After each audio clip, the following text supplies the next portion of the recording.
What's up, Brooklyn Royals audience? What's up? It's Isis and Osiris, as y'all already know. For people who don't know, and for any new tuners, it's Isis and Osiris. We are the Brooklyn Royals. It's us and 4 children, and all 6 of us are the Brooklyn Royals. Today, in our marriage topic, because we're going to be doing this a lot now, marriage topics, and because, like I said, we want to heal marriages. We want to make sure that marriages are not having a divorce rate that they have, that they currently have. So, we wanted to talk about something today, and the topic of discussion today is fairy tale marriages, and the fact that so many people have these fairy tale ideas of what a marriage is, and they set themselves up for failure because of these fairy tale ideas. Okay?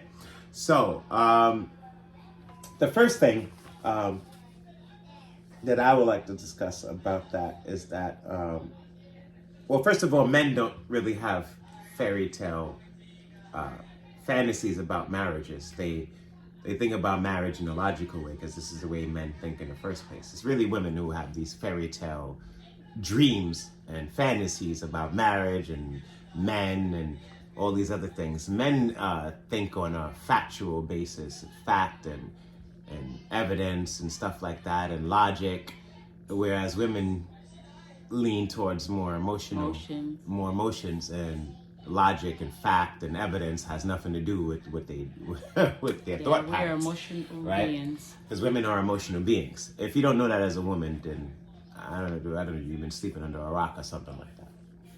All right, so number one is marriages are not the fairy tale happily ever after ending that most women, a lot of women, not say most women, but a lot of women fantasize about. That's not what a marriage is. It's not that happily ever after thing where the guy comes home every day and he's catering to your emotions and you're smiling all the time because he's catering to your emotions and he thinks your emotions are the most important thing and blah, blah, blah, blah, blah. That is not how marriage is. Okay. Do you want to elaborate on that? Well, while she gathers her thoughts, Yes. I'm going to say that, number one, people are individuals, right? You don't actually know somebody until you're living with them. I'm going to let you know that right now. Like, if you're dating somebody currently right now, you don't know that person. I don't care if you've been dating for 7 years. I don't care if you've been dating for 10 years. If you haven't been living each other for those 10 years, you don't know that person. Mm-hmm. You know what I'm saying? Because all of the things that you do in the public, there are things that people do in private that they don't show you until you're actually living with them. And this is the reason why marriages are not fairy tale endings, happily ever after fairy tale endings.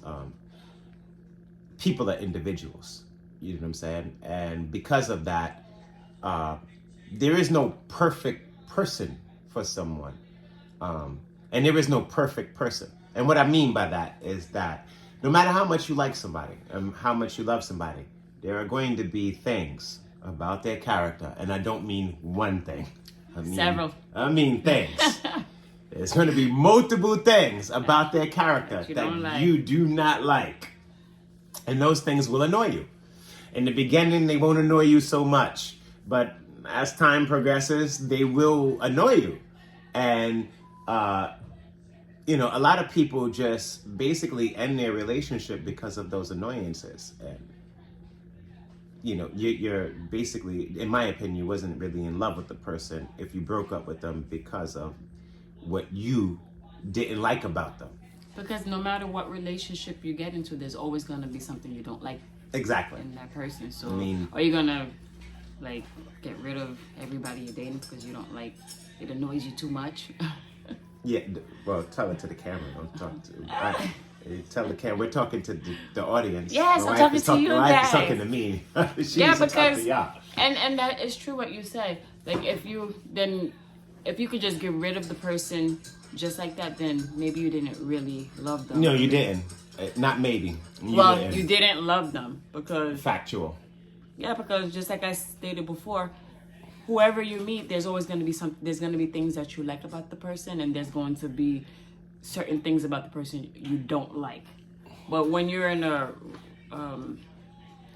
so if you decide that you just want to get up and leave, then like we stated before, you're not really in love. You don't know what love is in the first place. Yeah. And that's another problem.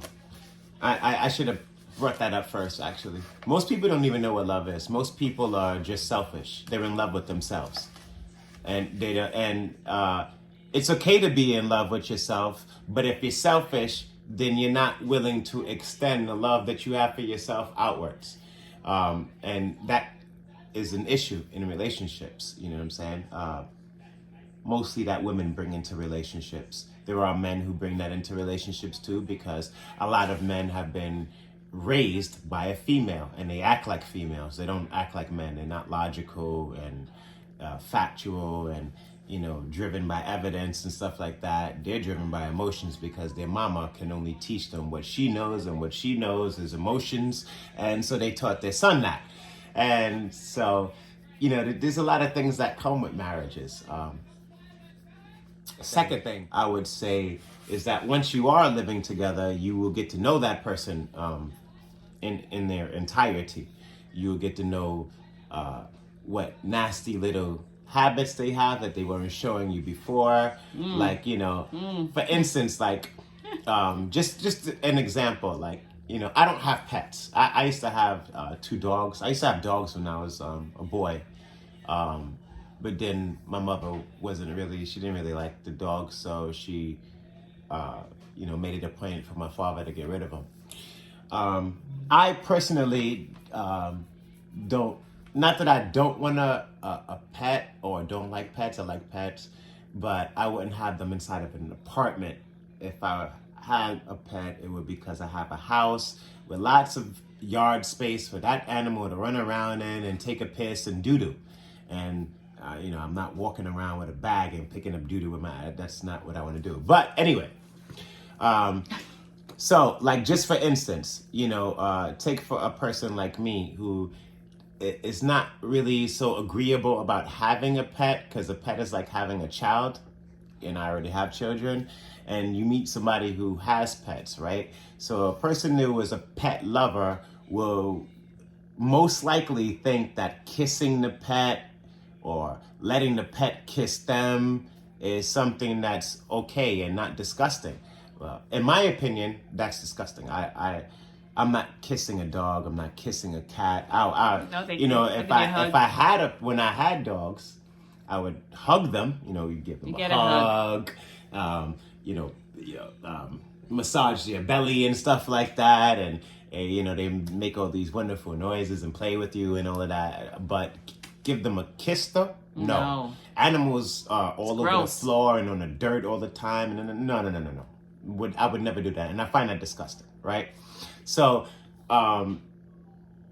if I was dating a female who had a pet, I wouldn't find that out if she's kissing pets and all of that stuff. Like, she might not show that to me until you're actually in the home with them. You know what I'm saying? And then then that could be a problem. So that's what I mean by, like, they're just different. People are individuals and they have different character traits, and